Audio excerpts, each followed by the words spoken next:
हाय, hello, नमस्कार मंडळी. मी राणी खूप खूप मनापासून स्वागत करते तुमचं माझ्या YouTube चॅनलमध्ये. तर मंडळी, आज आम्ही निघालो आहोत सहलीला म्हणजेच आमच्या ट्रिपला आणि ही ट्रिप जी आहे ना एकदम अनप्लॅन आहे बरं का. म्हणजे कुठल्याही प्रकारची प्लॅनिंग काही आम्ही आधी केलेली नव्हती. जाण्याचे 1-2 दिवस आधी ठरलं होतं की जायचंय म्हणून आणि आज आम्ही फायनली निघालो. तर आम्ही कुठे चाललो आहोत हे तुम्हाला पुढे कळेलच म्हणून व्हिडिओ शेवटपर्यंत नक्की बघा. रात्री साधारण 10 वाजता आम्ही निघालो. कारण ज्या ठिकाणी आम्हाला जायचं आहे ना, तिथे पोहोचायला सकाळच होणार आहे. आमच्यासोबत खुशीच्या पप्पांचे कंपनीचे काही कलीग्स आणि त्यांचे फॅमिली मेंबर्स पण होते. जाताना रात्री साधारण 1 वाजता सगळ्यांनाच भूक लागली होती. त्यामुळे आम्ही एका हॉटेलमध्ये थांबलो. हॉटेल खूप छान होतं. काही जण घरून जेवून आले होते, पण काहींनी अजून जेवण केलेलं नव्हतं. मजेशीर गोष्ट म्हणजे जे घरून जेवून आले होते, ते सुद्धा पुन्हा जेवायला बसले होते. इथलं जेवण खरंच खूपच टेस्टी होतं. त्यामुळे सगळ्यांनी एकदम मस्त जेवण केलं. त्यानंतर आम्ही पुन्हा आमचा प्रवास सुरू केला. आमचा प्रवास जवळ-जवळ 12 तासांचा होता. एवढा वेळ बसून जायचं म्हटल्यावर तर मग कमरेची तर वाटच लागली असती आणि तिथे जाऊन एन्जॉय काय करणार मग? पण सुदैवाने जातानाच आम्हाला बसमध्ये सगळ्यात शेवटचं सीट मिळालं होतं आणि खरंच बरं झालं, की आम्ही तेच सीट घेतलं कारण तिथे मध्ये खूप स्पेस होता. अगदी 2 जण आरामात झोपू शकतील इतकी जागा होती. मग काय थोडा वेळ खुशीचे पप्पा आणि खुशी खाली झोपले. त्यानंतर मग मी पण थोडा वेळ तिच्याजवळ झोपली. त्यामुळे खुशीला अजिबात त्रास झाला नाही आणि कसं तिची झोप जर व्यवस्थित झाली ना, तर मग ती असं मनापासून एन्जॉय पण करते. व्यवस्थित तिची तिची खेळते सुद्धा, त्रास पण देत नाही. पण जर तिची झोपच जर व्यवस्थित झाली नाही ना, मग तिने आम्हाला खूपच जास्त त्रास दिला असता. त्याच्यानंतर मग आमचा पण थोडाफार आराम झालेला होता. आता सकाळ झाली होती. आम्ही मध्येच एका हॉटेलवर चहा पिण्यासाठी थांबलो. सकाळचं वातावरण एकदम प्रसन्न आणि खूप सुंदर होतं. आजूबाजूला हिरवळ, थंडगार हवा आणि सकाळची शांतता. खरंच खूप छान वाटत होतं. मग तिथे आम्ही थोडेसे फोटो काढले, काही रील्स पण बनवल्या. त्या सकाळच्या वातावरणात फोटो काढताना अजूनच छान वाटत होतं. ट्रिपची सुरुवात तर खूपच मस्त झाली होती. आता तुम्ही हा रस्ता बघू शकता. पूर्ण असा वळणदार रस्ता होता, म्हणजे अगदी घाट रस्ता हा. एक वळण संपत नाही तोपर्यंत दुसरं वळण सुरूच व्हायचं. त्यामुळे आमच्यातल्या खूप जणांना थोडासा त्रासही झाला. तुम्हाला समजतच असेल मी काय म्हणते ते. काहींना मळमळ झाली, काहींना थोडंसं असं चक्कर आल्यासारखं झालं. पण मला मात्र असं काहीच झालं नव्हतं बरं का. उलट मला तर हा सगळा घाट रस्ता खूप आवडला आणि मी तर खूप मनापासून एन्जॉय करत होते. कारण समोर दिसणारे डोंगर आणि तो वळणदार रस्ता सगळंच खूप छान दिसत होतं. त्या निसर्गाचा आनंद घेत आम्ही पुढे आमच्या डेस्टिनेशनकडे निघालो. तर फायनली आम्ही आमच्या रिसॉर्टवर येऊन पोहोचलो आणि आता मी तुम्हाला सांगूनच देते, की आम्ही नेमके कुठे आलो आहोत. तर मंडळी, आम्ही आलो आहोत कोकणातील सुंदर मालवणला. हेच आहे आमचं रिसॉर्ट जिथे आम्ही थांबलो होतो, कोकोनट रिसॉर्ट. तुम्ही बघू शकता आमची रूम सुद्धा खूप छान आहे. एकदम कम्फर्टेबल आणि स्वच्छ होती. आपल्याला जे लागेल अशा सगळ्या सोयी तिथे होत्या. त्यामुळे आम्हाला तर खूप छान वाटलं. इतका मोठा प्रवास करून आलो होतो ना, त्यामुळे सगळ्यांनाच खूप भूक लागली होती. कारण आम्ही रात्री 10 वाजता नाशिकमधून निघालो होतो आणि सकाळी साधारण 10 वाजताच आम्ही मालवणमध्ये येऊन पोहोचलो. म्हणून सगळ्यात आधी आम्ही अंघोळ वगैरे केली आणि नाश्ता करायला आलेलो.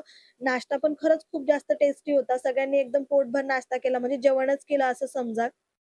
समोर जे तुम्हाला दिसत आहेत ना, ते वॉटर ॲक्टिव्हिटीजचे ऑर्गनायझर होते. आम्ही ज्या वॉटर ॲक्टिव्हिटीज करणार होतो, त्याबद्दल त्यांनी आम्हाला सगळी माहिती व्यवस्थित समजावून सांगितली. त्यांच्याकडे वॉटर ॲक्टिव्हिटीजचे जवळ-जवळ 4-5 वेगवेगळी पॅकेजेस होती. जसं की ₹999 चं पॅकेज, 1099, त्यानंतर 1499 आणि शेवटी 5000 चं सुद्धा पॅकेज त्यांच्याकडे अवेलेबल होतं. प्रत्येक पॅकेजमध्ये काय फरक होता, टायमिंग वगैरे सगळं काही त्यांनी आम्हाला व्यवस्थित समजावून सांगितलं. त्यानंतर आम्ही सगळ्यांनी मिळून एक विचार केला आणि आम्ही 1999 चं पॅकेज सिलेक्ट केलं. आम्ही जवळ-जवळ 16 जण असल्यामुळे त्यांनी आम्हाला त्याच्यामध्ये डिस्काउंट सुद्धा दिलेलं. तर आम्ही जे पॅकेज घेतलं होतं ना, त्यामध्ये टोटल 5 वॉटर ॲक्टिव्हिटीज होत्या. त्यामध्ये banana ride, jet ski ride, bumper ride, scuba diving आणि पॅरासेलिंग अशा 5 ॲक्टिव्हिटीज होत्या आणि सगळ्यात खास म्हणजे स्कुबा डायव्हिंग करताना समुद्रातल्या आतले जे व्हिडिओ होते ना, ते व्हिडिओ सुद्धा ते आम्हाला बनवून देणार होते. म्हणून आता आम्ही सगळे खूपच एक्साइटेड झालो होतो. पुढे एकापेक्षा एक मजेदार ॲक्टिव्हिटीज करायच्या होत्या. त्यामुळे खऱ्या अर्थाने आता आमच्या ट्रिपची मज्जा सुरू होणार होती.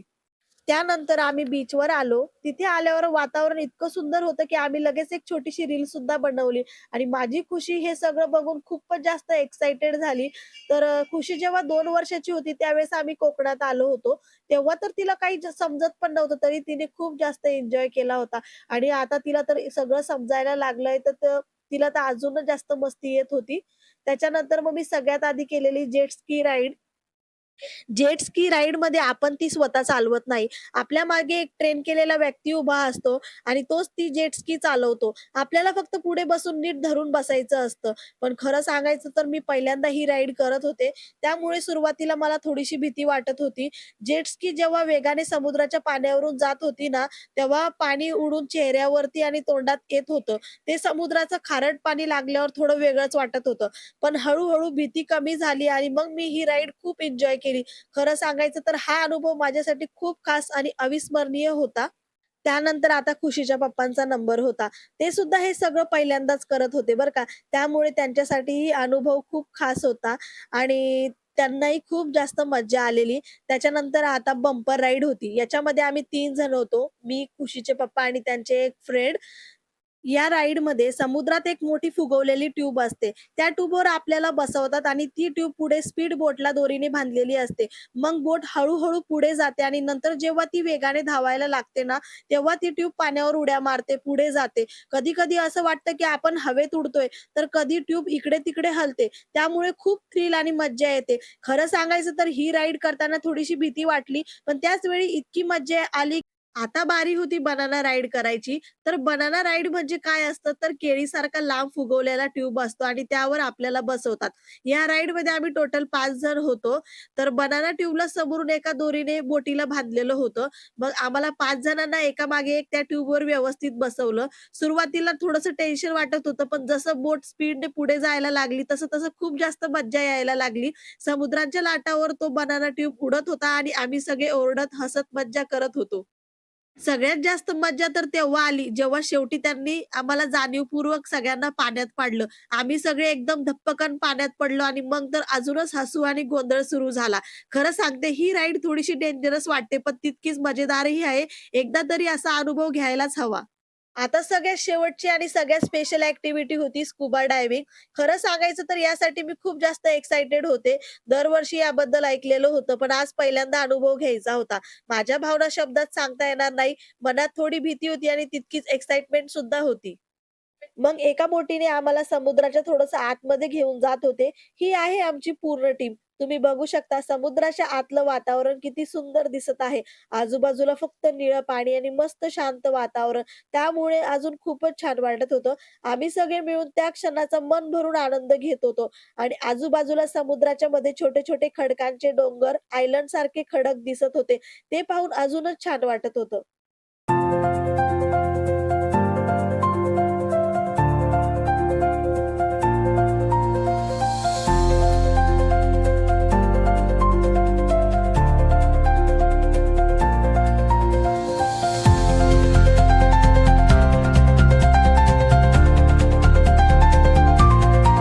शेवटी आम्ही त्या ठिकाणी पोहोचलो जिथे आम्हाला स्कुबा डायव्हिंग करायची होती. तिथे पोहोचल्यानंतर आम्हाला दुसऱ्या बोटीमध्ये बसायचं होतं. कारण तिथूनच ते ट्रेनर्स आम्हाला स्कुबा डायव्हिंगची सगळी माहिती सांगणार होते.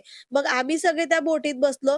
खरंच त्या क्षणी खूप छान वाटत होतं. सगळेच खूप जास्त एक्साइटेड होते. तुम्ही सगळ्यांचे चेहरे बघून ओळखू शकता, की प्रत्येक जण किती उत्सुक होता. हां, थोडीशी भीती सगळ्यांच्या मनातच होती.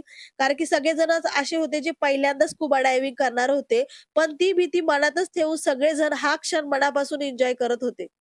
आता हे जे तुम्हाला समोर दिसत आहे ना, ते स्कुबा इन्स्ट्रक्टर आहेत. म्हणजे हे सगळे पूर्णपणे ट्रेन केलेले प्रोफेशनल लोकं असतात. तेच आपल्याला स्कुबा डायव्हिंगसाठी समुद्रात घेऊन जातात. सर्वात आधी त्यांनी आम्हाला स्कुबा डायव्हिंगची सगळी माहिती आणि सेफ्टीच्या सूचना दिल्या. ऑक्सिजनचा सिलेंडर कसा लावायचा, तोंडाला मास्क कसा वापरायचा आणि डोळ्यावरचा गॉगल कसा व्यवस्थित लावायचा, हे सगळं त्यांनी खूप छानपणे समजावून सांगितलं. त्याचबरोबर त्यांनी आम्हाला हेही सांगितलं, की पाण्याच्या आत गेल्यावर जर काही त्रास झाला किंवा घाबरल्यासारखं वाटलं, तर तुम्ही हाताच्या इशाऱ्याने आम्हाला सांगू शकतात. सगळी माहिती आणि सूचना व्यवस्थित सांगितल्यानंतर त्यांनी आम्हाला 2-2 जणांच्या ग्रुपमध्ये समुद्राच्या आत घेऊन जायचं ठरवलं.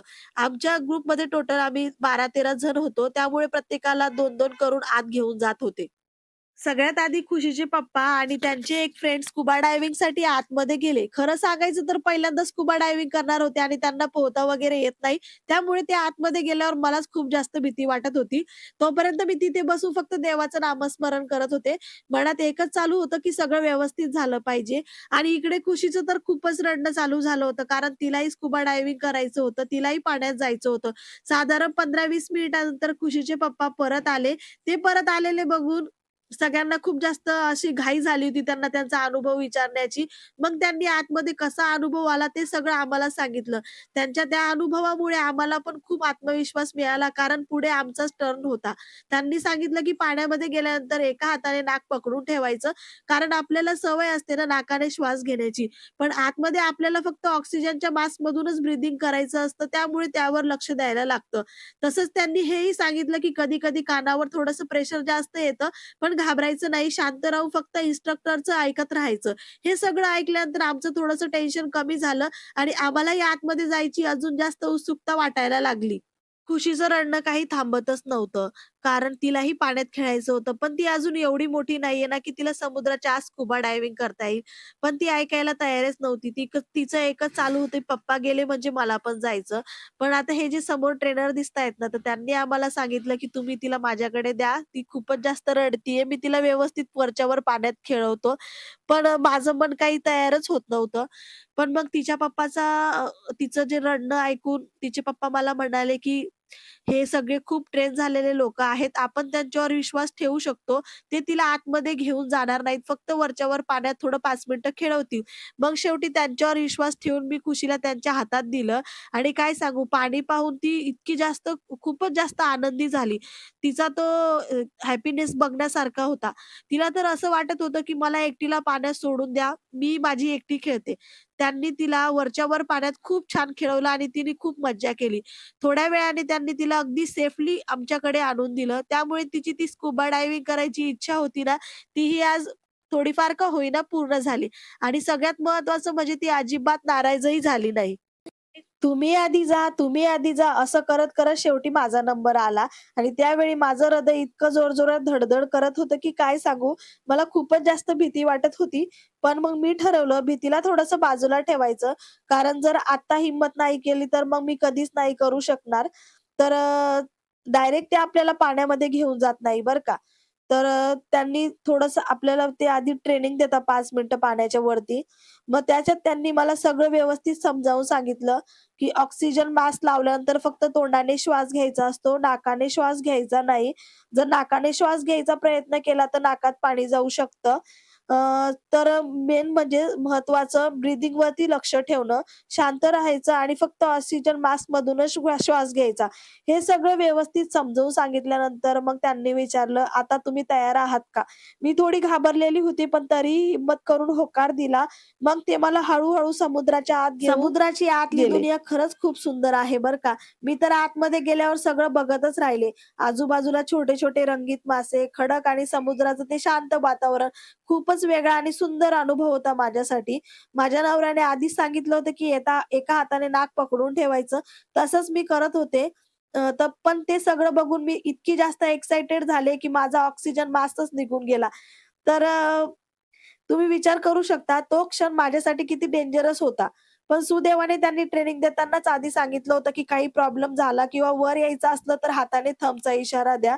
मी लगेच त्यांना थंबचा इशारा दिला आणि त्यांनी मला वर आणलं. त्यावेळी मी खूपच जास्त घाबरलेली होती. थोडा वेळ वर येऊन मी शांत झाले. साधारण 5 मिनिटं लागले मला रिलॅक्स व्हायला. मग त्यांनी मला पुन्हा विचारलं, की "आता जायचं का आतमध्ये?" मग मी ठरवलं, "ठीक आहे, आता जायचं आणि आता मी कुठलीच चूक होऊ देणार नाही." पाण्याच्या आत जाताना कानावर प्रेशर येत होतं. पण मी शांत राहून ते प्रेशर सहन केलं आणि त्यामुळे मला सगळं काही व्यवस्थित पाहता आलं. साधारण 10-15 मिनिटं मी समुद्राच्या आत तो सुंदर अनुभव घेतला. त्यानंतर त्यांनी मला पुन्हा हळू वर आणलं. खरंच हा अनुभव माझ्यासाठी खूप खास आणि आयुष्यभर लक्षात राहणारा होता.